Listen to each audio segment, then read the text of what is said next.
Il paraît que tu as failli mourir sur le tournage du clip. Ouais. C'est quoi cette histoire-là? On était en train de tourner dans la ville en moto. Et à un moment, moi, j'ai dit à mon pote, vas-y, lève, pas le temps de savoir où j'étais. Hein. Bon bah Rémi, plus de clips avec des motos. Son nouvel album vient de sortir. Rémi est avec nous. Salut Rémi. Ça va? Je suis très content de te recevoir et je suis très fier de toi et ton parcours. Tu viens de sortir Renaissance, ton nouvel album. On y trouve des morceaux avec Attic, Daouzi et Mac Taylor. Tu reprends un sample de Francis Lay qui a composé la BO du film Love Story, réalisé par Arthur Hiller, sorti en 1970. C'est également une réponse aux 93 mesures de Dinos. Avoir poussé jusqu'à 97 mesures. Non, mais ça aurait pu. Ça aurait pu, ouais. Ouais, franchement, non, j'ai pas pensé comme ça. Et, mais franchement, il est bon aussi, lui. Hein. Il est très très Il bon, est très Dinos, bon. et on l'embrasse. On sait que parfois ça lui arrive de nous écouter. Dis-moi, Rémi, il y a quelque chose qui est, pour te définir, qui est très très simple. Alpha One parlait des rappeurs qui rappent. Moi, je trouve que t'es un rappeur qui rappe, qui écrit et qui rappe. Et c'est quelque chose en fait qui malheureusement a disparu pendant un moment et qui est revenu avec des artistes comme toi. Tu te faisais surnommer un moment Réminem. C'était une de tes grosses influences. Et pour toi, le rap, c'est quelque chose qui doit dire des choses, c'est ça? C'est important pour moi d'écrire sur sa feuille, de ressortir un message, de pas rapper pour rien, quoi. Pour moi, c'est le plus important. Depuis que je suis petit, je suis comme ça. J'aime pas écrire pour rien, j'aime pas rapper pour rien. Voilà, quoi. Et ce qui est drôle, c'est que parmi tes références, toi, tu cites Émile Zola.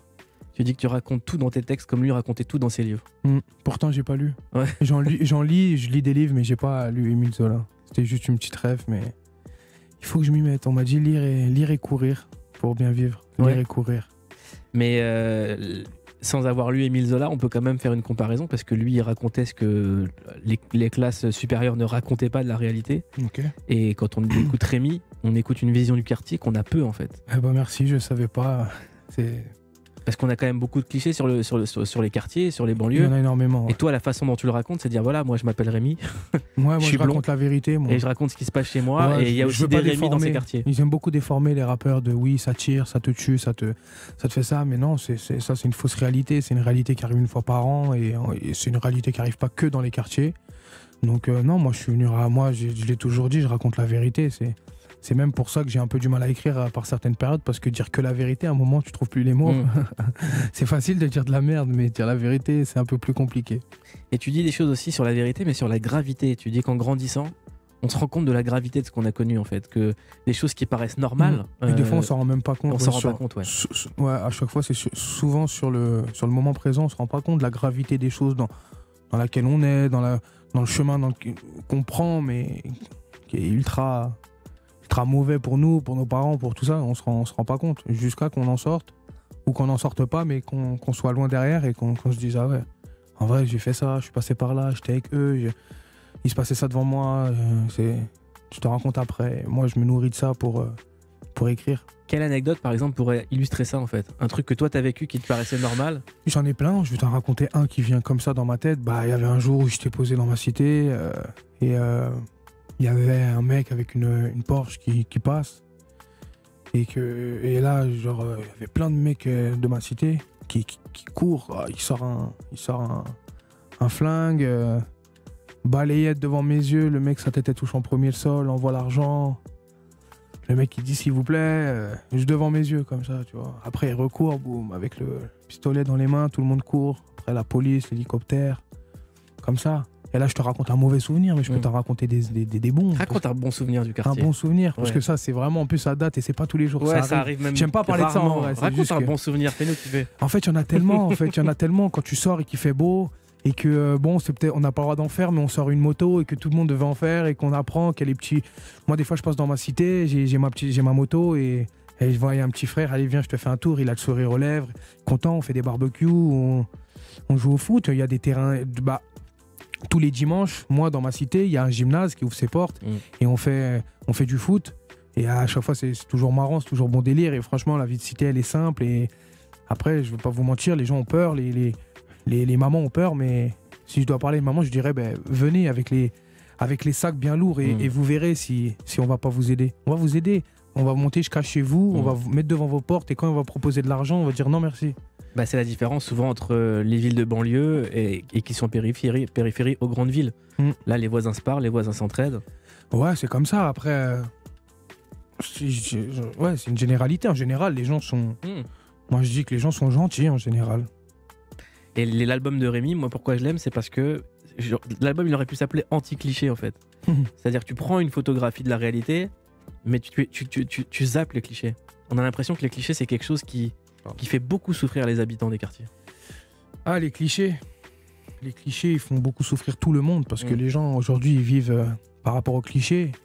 On va dire de moi ça. Moi, si je vivais par rapport aux clichés, je ferais pas du rap parce que je suis blanc et je suis gros. Alors que pas du tout. Moi, dans ma tête, c'est pas comme ça. Moi, dans ma tête, c'est ah ouais. Eh ben, on va voir les clichés. On va voir les clichés. Quand on va les. Tu vois. C'est marrant parce que toi, tu te dis, voilà, moi je m'appelle Rémi, je suis blanc et je suis gros, mais moi, quand on me parle de Rémi l'artiste, on me dit Rémi, c'est un mec qui écrit et qui kick. Moi, je pense jamais à ça. Mais les clichés, ils pensent comme ça. Il n'y a jamais un cliché qui va venir te dire, ouais, il est blanc, il kick, ou je sais pas quoi, tu vois. Les clichés, c'est toujours mauvais. Donc après, ouais, ça c'est sûr. Rémi, gros kicker, ça bouge pas. Ça bouge pas. Rémi, tu viens d'Aubervilliers dans le 93 avant de faire des tournées. Tu t'étais jamais sorti de ton quartier ni de ta cité? Très peu, ouais. Comment ça se fait? C'est franchement, t'en as pas besoin en fait. T'en as pas besoin. Moi je me rappelle, j'étais au lycée à Saint-Denis et quand je rentrais et que je voyais mes tours, Saint-Denis, Aubervilliers, c'est collé pour ceux qui savent pas. J'étais content, j'avais l'impression que je rentrais chez moi. Genre mon quartier, c'était mon village. Genre je me voyais pas quitter et t'as même cette mentalité dans les quartiers où on se dit quand tu quittes le quartier, t'es un lâcheur. Tu vois, et en vrai moi je comprenais pas, tu vois, même avant quand j'étais pas connu, que j'avais pas connu le monde du rap, je me disais mais attends, ces rappeurs là qui quittent leur quartier, ils ont pas honte, pourquoi ils quittent leur quartier en fait? En fait là, après tu comprends que la vie c'est pas ton quartier mon pote, et la vie c'est quand tu sors une ou deux fois de ton quartier, tu te dis mais comment j'ai fait pour perdre autant d'années? Oui, ça m'a appris des choses, oui j'ai rencontré des bonnes personnes, mais c'est pas les bâtiments qui m'ont fait naître. C'est cette fameuse phrase de la Secret Connection quand ils disent la cité c'est pas ta mère et si tu crèves elle aura d'autres enfants. Exactement. Toi, t'es fils et petit-fils de gardienne d'immeuble. Oui. Et ce qui est drôle, c'est que quand on t'écoute parler... J'ai les mêmes potins. Non, mais c'est pas ça, c'est que on a l'impression que justement, ouais, t'as tout vu, tout entendu en fait. Non, après moi je suis quelqu'un qui analyse beaucoup aussi. C'est tout vu, tout entendu, non, pas du tout. Après j'ai vu des choses et j'ai aussi entendu beaucoup de choses qui m'ont donné de l'inspi. Je suis quelqu'un qui reste un peu dans son coin et qui regarde de l'œil ce qui se passe et qui après aime bien l'écrire. Quand tu étais venu sur le plateau de Click en 2019, tu disais que ta mère n'était pas encore venue te voir en concert. Pas encore. Toujours pas? Toujours pas, parce qu'il n'y a pas eu de concert depuis 2019 presque. Enfin, j'ai eu 2-3 trucs, 2-3 scènes, mais pas de vrais trucs, pas de réelles nouvelles tournées avec tout ce qui se passe. Mais c'est tout. Mais moi, maintenant, je veux plus qu'elle vienne à mon concert, je veux qu'elle monte sur scène. Ah ouais? Elle m'a dit, je lui ai dit, hein, elle m'a dit non, jamais de la vie, je saurais même pas parler, je pourrais même pas dire un mot. Elle est timide, ma mère. Et comment ça se passe? Comment vous échangez sur ton nouveau métier en fait? Parce que c'est devenu un métier pour toi. Bah, ma mère, elle me suit beaucoup. Elle me fait confiance dans tout ce que je fais depuis que je suis petit, donc ça, je suis content. Et franchement, on a une très bonne relation avec ma mère depuis peut-être 5, 6, 7, 8 ans, je sais plus. Parce qu'avant, j'étais immature et j'avais trop de problèmes dans ma tête que du coup, je rejetais ma haine un peu sur les... Quand on a la haine, on rejette souvent la haine sur les gens qu'on aime. Du coup, soi-même aussi. Du coup, maintenant, je suis très content parce que j'ai réglé ces problèmes. Et maintenant que j'ai réglé ces problèmes, je me rends compte qu'il faut passer du temps avec ceux qu'on aime. Tout le temps. Et à un moment, tu as failli faire agent immobilier? Ça, c'était histoire de dire à ma mère que je faisais pas rien. Mais ma mère, elle m'a toujours dit, oui, le rap, c'est bien. Mais on s'en fout du rap. Tu vois, c'est l'école, c'est le travail. Parce que le rap, elle voit pas ça comme un travail. Surtout que ma mère, c'est aussi un peu la vieille école. Elle se dit pas, oui, il va devenir rappeur, il va streamer. Elle se dit pas ça. Du coup, j'ai cherché à côté parce que j'avais ce petit truc aussi qui me disait, oui, c'est vrai, c'est ma passion. Mais ça va peut-être pas marcher. Même si je crois que ça va marcher et j'envisage pas que ça marche pas. Mais t'es obligé de rester lucide et te dire, il me faut une porte, une issue, un truc. Du coup, je me disais, bon, qu'est-ce que j'aime? Je passais par, je voulais être pâtissier.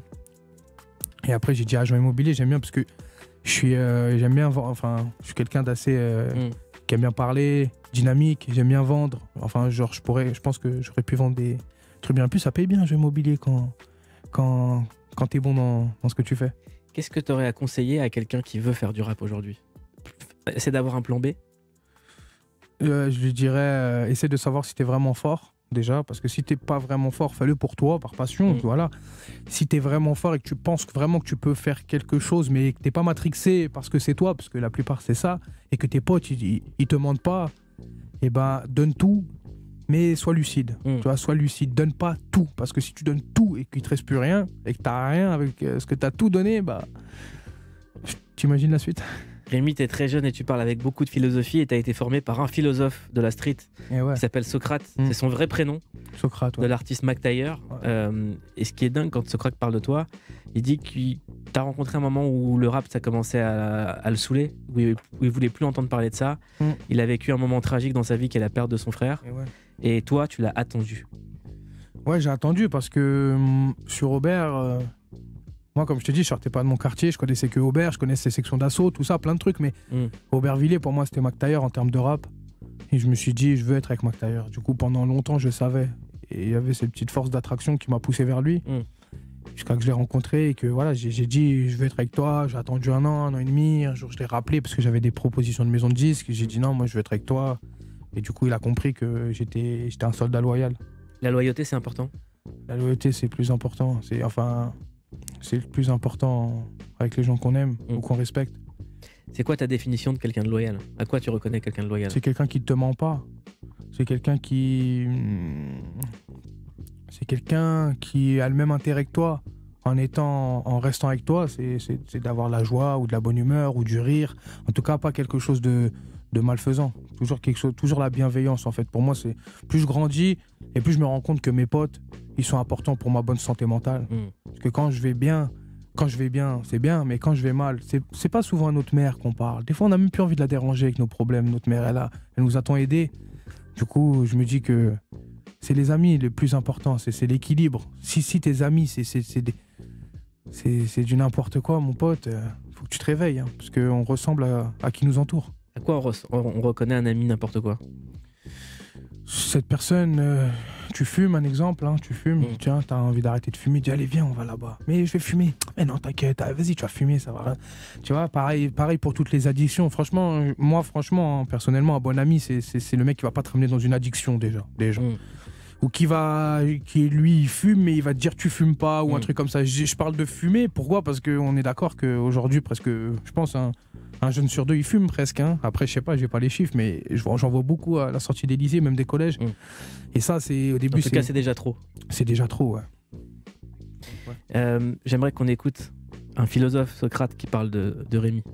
Comme je dis souvent à Rémi, parce que Rémi, quand les gens ils le voient, genre qu'il aime bien le rap, tout ça, ils oublient que c'est un petit jeune d'Aubervilliers, que c'est pas un petit bobo parisien.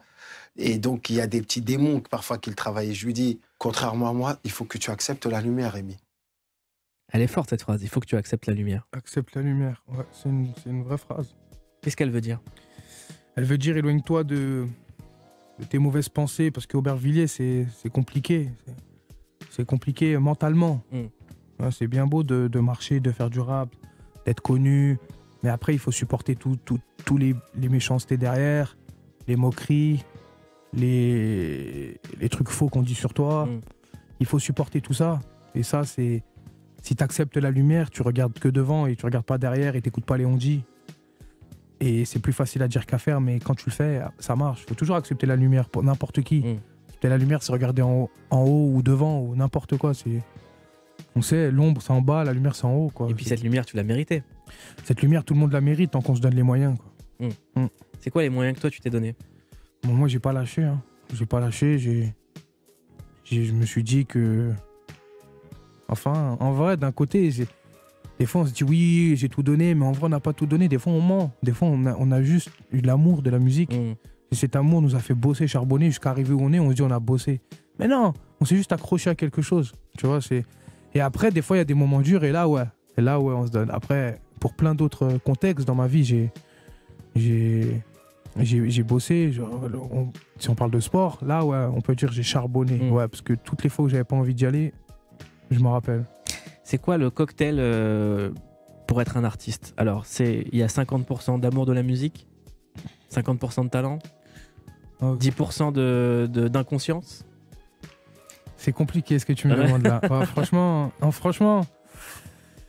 je pense... Donne juste les ingrédients, pas les pourcentages. Je pense qu'il faut un peu de talent. Il faut beaucoup d'acharnement, donc beaucoup de travail aussi. Et je sais pas comment dire ça, mais ne pas écouter que soi. Genre vraiment, peut-être ça peut être même 98%, c'est écouter que soi. Parce que quand on fait quelque chose de bien, il y a des gens qui nous entourent, qu'on aime moins, qui vont nous donner des conseils, qui sont bons, qui sont moins bons. Et qui sont pas forcément. Ça part pas d'un sentiment mauvais de la personne, c'est juste que la personne, elle s'y connaît pas mieux que toi, elle s'y connaît pas à ta place et elle aime pas ce que t'aimes. Sauf que c'est toi l'artiste. À ce moment-là, c'est toi l'artiste, t'es pas mieux ou moins bien que lui, mais c'est toi l'artiste, c'est toi qui crée. Du coup, ne l'écoute pas, même si c'est bien ce qu'elle te dit. Parce que moi, bah, tu vois, ça fait plus de 2 ans que j'ai pas sorti d'album. Je reviens avec cet album qui s'appelle Renaissance.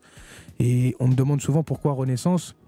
Je sais pas comment répondre. Mais je sais que je suis passé par une période dans ma vie, pendant ces 2 ans, où ce délire-là, que j'écoutais les gens, que j'écoutais mes potes, et ben à un moment donné, quand mon pote il me disait j'aime pas, et ben moi j'aimais plus le son. Alors que le son il tuait sa race.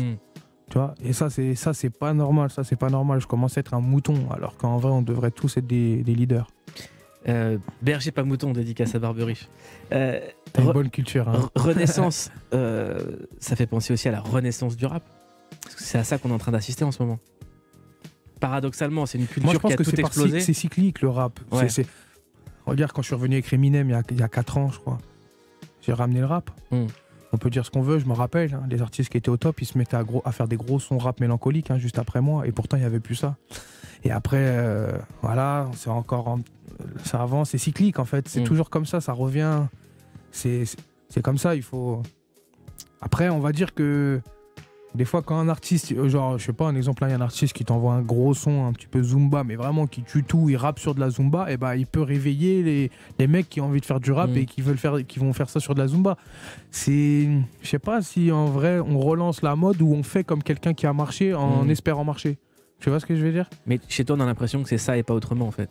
Moi, j'aime trop le rap, mais j'aime trop chanter aussi, en fait. Des fois, si tu me disais, tiens, tu serais quel artiste? Mais je dirais, je suis un mélange de Maître Gims, de Soprano aussi. Mais pas dans les paroles, pas dans le message, même peut-être un peu dans le message Soprano, je dirais. Mais dans le sens où, regarde, Maître Gims, il a rappé toute sa vie, il a toujours fait des refrains chantés. Mais moi, j'ai toujours fait des refrains chantés. Moi, depuis que je suis petit, je fais des refrains chantés. Viens me dire que je suis un rappeur, je te dirais ouais. Mais rajoute le mot chanteur aussi, s'il te plaît. Parce que je sais peut-être pas chanter, mais j'aime chanter. En tout cas, tu as un point commun entre rappeur, chanteur et musique française, c'est la mélancolie. Ça, les plus grands artistes français ont la mélancolie en eux. Ouais, un peu variette. C'est vrai que je crois que c'est parce que j'écoutais de la variété française un peu quand j'étais petit, avec mes parents. Et moi, j'ai toujours, j'ai toujours dit, ça te fait pas un peu nostalgique la variété française? Toujours. Je sais pas si c'est parce que c'est ancien. Si, je pense que c'est ça. Mais franchement ouais. Moi, franchement, la mélancolie, ça fait partie de moi. Hein. Et j'aime le dire. Franchement, je suis quelqu'un d'assez simple. Quand j'aurai ma petite maison dans la forêt, avec 3 hectares de terrain, je te jure, hein, je suis simple, moi. Avec ma petite famille, que j'aurai mes petits disques d'or, disques de platine, disques de diamant accrochés, que j'aurai la paix intérieure. Là, je suis bien. Dès que je sentirai que le combat qu'on mène tous là tous les jours en nous, je suis en train de mener la bataille, bah, franchement, je serais bien. C'est qui ton premier adversaire dans ce combat? C'est moi, c'est moi-même. C'est mon moi mauvais qui me dit fais ça, mange. Maintenant, juste en bas, 8,50, la formule. Allez, demain tu feras jeûne intermittent. Tu la connais celle-là ou pas? Ouais, je la connais un peu trop. Ah putain, je l'ai entendu celle-là pendant 2 ans. Jeûne intermittent. Et allez. Non, franchement, voilà quoi. C'est quoi les vacances les plus dingues que t'aies vécues depuis que tu fais du rap? Le voyage le plus dingue? Franchement, il n'y en a pas eu. J'ai kiffé la Serbie. C'est pas dingue, mais j'ai kiffé parce que franchement, les gens, la mentalité et les restaurants, super bons. Magnifique. Franchement, la Serbie, je vous conseille pas, comme ça ils y vont pas. Moi je suis bien là-bas. Tranquille. La Serbie, le secret le mieux gardé de Rémi. Exactement. Rémi, aujourd'hui, quand tu dis. Moi, il y a plein de gens qui disent ouais, la nouvelle génération, on t'a comparé à Socrate et à Mac Taylor parce que c'est ton producteur. Moi, il y a un artiste auquel tu me fais penser par la maturité et des textes en fonction de ton âge, parce qu'il faut le rappeler, t'es quand même encore très jeune. C'est Oxmo Puccino. Ouais. Oxmo, c'est quelqu'un qui est arrivé très très jeune, avec une maturité qui a encore été quasiment jamais été égalée dans le rap. Pareil pour Kerry James quand il fait le combat continu, c'est des artistes qui étaient très très jeunes. Et la question que je me pose, c'est comment est-ce que aussi jeune, t'arrives à raconter des choses aussi graves et aussi adultes? Franchement, je sais pas, moi, depuis que je suis petit, j'ai commencé à 10 ans à peu près à écrire des textes. Depuis que je suis petit, j'aime rapper, et je me rappelle, j'écrivais sur des instrus YouTube, mais toujours mélancolique. Et en vrai de vrai, si tu veux dire de la merde, tu vas pas rapper sur du mélancolique. Donc en vrai, moi, franchement, hein, je pense que c'était naturel. Moi, parce que je pourrais pas te dire pourquoi. Après, je vais dire quoi? Ouais, j'avais des problèmes. Tout le monde a des problèmes, tu vois. Du coup, en vrai, c'est pas ça qui fait que. Moi, je pense que c'est juste ma manière d'analyser, de remettre sur papier qui est assez mature, je pense, depuis jeune. Mais ouais, moi, franchement, si je dois te donner une réponse, c'est j'aime pas dire de la merde dans mes sons, et ça depuis petit. Je me suis toujours creusé la tête. Pour moi, c'était faire jouer les mots. J'étais dans toutes les tendances. Tu vois, l'époque où les esprits noirs, la SLMC, niquaient tout au Planète Rap. À ce moment-là, c'était que les punchlines, les grosses punchlines. Ah ouais. Et moi, j'étais là, boum, chez moi, grosse punchline. J'arrive à la cité, les gars, écoutez, ah, et tu celle-là, tu vois. J'ai toujours rappé pour être un peu dans la tendance, tout ça. Genre, j'ai rappé, je voulais faire comme les gens qui font les choses bien. Et je pense que ça m'a fait évoluer de vouloir faire mieux qu'eux. Parce que moi, franchement, j'ai une mentalité, par contre, je veux toujours faire mieux que... Tu vois, genre, moi, la personne... je sais pas, sur ce plateau, il y a une personne qui a vraiment un vécu de fou, il y a Will Smith, et ben, je le respecte, hein, mais je veux faire mieux que lui. Même si c'est même pas mon objectif, c'est ça le pire. Je veux pas être mieux que lui, mais je veux faire mieux que lui, parce que c'est en voulant faire mieux qu'on va peut-être faire pas mal. C'est la mentalité hip-hop, tout simplement. C'est la mentalité Quinry un peu. Hein. Ils disent premier, sinon laisse tomber. Mais c'est là que je vois que je suis français, c'est que je m'en fous d'être premier, moi. Tu vois, genre, je m'en fous. Rémi, l'album Renaissance est sorti. Qu'est-ce que t'attends de cet album? Juste des bons retours, que les gens kiffent, qui voient que Rémi rappe, qu'il change pas, qu'il va pas changer, et que c'est pas fini, que c'est le début, parce que Renaissance, ça veut pas dire que le mec il va s'arrêter demain. Moi, c'est parti, là, on a signé pour 10 ans. Hein. Minimum. Hein. Minimum. Mais je te le souhaite. J'espère. On t'a entendu sur un remix d'un morceau classique du rap français qui s'appelle 24 heures à vivre. Ouais. d'Oxmo Puccino. Et oui. Question très simple, s'il te restait 24 heures à vivre. Franchement, je le passe avec ma famille direct. Obligé. Sur cet album Renaissance, il y a un extrait, il y a un morceau avec Daouzi qui s'appelle Y'a quoi. Daouzi, ouais. J'aimerais qu'on écoute Daouzi sur le plateau de Click TV. Moi, j'essaye de lui dire de croire en soi. Je pense que c'est le moteur de toute chose. Faut croire en soi, croire en ses projets, tu vois. Que ça soit dans le rap ou dans les études ou dans quelque chose d'autre. Je pense qu'il faut croire en ses projets avant toute chose. Et la motivation, elle suit, tu vois. Tout suit après, tu connais. Daouzi, que vous pouvez également entendre en podcast, qui était au micro de Verveine Underground. Croire en soi, est-ce que c'est quelque chose des fois qui te fait défaut? Est-ce que des fois ça t'arrive de pas croire? Ouais, souvent. Trop souvent. Et merci pour ce qu'il dit, parce que j'ai une petite anecdote, c'est que quand on a écrit le son en studio, moi et Daouzi, il y avait un petit moment où je savais plus où j'étais, où j'ai truc, il m'a regardé, il m'a crié dessus presque, il m'a dit frère, crois en toi. Il m'a dit aie confiance en toi, tout, tu vois, et il m'a donné une pêche et on a fait un bête de son. Daouzi, c'est quelqu'un d'extrêmement important qu'on aime beaucoup ici dans Verveine Underground. Comment définir Daouzi? Parce que pour plein de gens, c'est quelqu'un d'extrêmement dynamique, qui est rapide et tout. Et pour moi, c'est quelqu'un de très réfléchi. Je le vois comme ça. C'est quelqu'un de très sensé. Ouais. Après, il a sa vie qui a fait que il a ses, je sais pas comment dire, quand tu le vois, il est explosif. Hein, tu vois, et moi, j'aime trop ce genre de personnage parce qu'au moins il cache rien. Tu vois, il donne tout, mais il est super sensé. J'ai fait 3 jours en Serbie avec lui. On a clippé Y'a quoi, et franchement, c'est une très belle personne. Et moi, je souhaite vraiment le meilleur pour lui et qu'il réussisse, vraiment. Devenir ce que j'aurais dû être, face de Booba dans le morceau Au bout de mes rêves, qui rappelle celle d'un grand philosophe qui s'appelle Nietzsche et qui disait « Deviens ce que tu es ». Est-ce que toi, tu te dis « Je veux devenir ce que j'aurais dû être ». Qu'est-ce que tu aurais dû être, Rémi? Non, je me dis pas ce que j'aurais dû être. Hein. Moi, je pense que on avance. Donc c'est comme McTayer, tu sais qui tu es? Ouais, je sais qui je suis. Une anecdote dont j'aimerais qu'on parle, il paraît que tu as failli mourir sur le tournage du clip. Ouais. C'est quoi cette histoire-là? En moto. On était en train de tourner dans la ville en moto. Et à un moment, moi, j'ai dit à mon pote, celui qui conduisait, je lui ai dit, vas-y, lève, tout ça.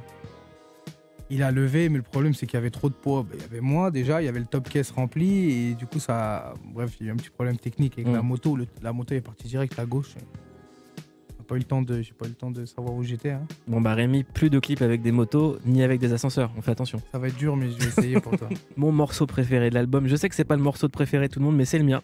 Et c'est comme ça, j'assume ce morceau. Il s'appelle Sur la côte de Rémi. Explique-moi ce morceau. Moi, je le kiffe celui-là. Ouais, bah.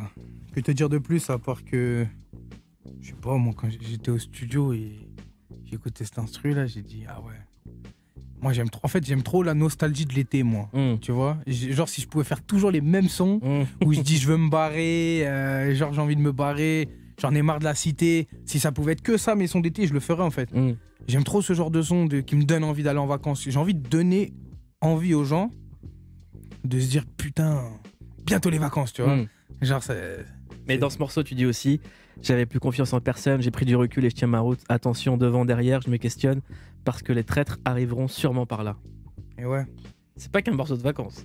Ah non, mais jamais. Tu connais. C'est un morceau de vacances, mais où tu réfléchis un peu. Mais j'arrive pas à faire des sons comme je t'ai dit où j'écris pas.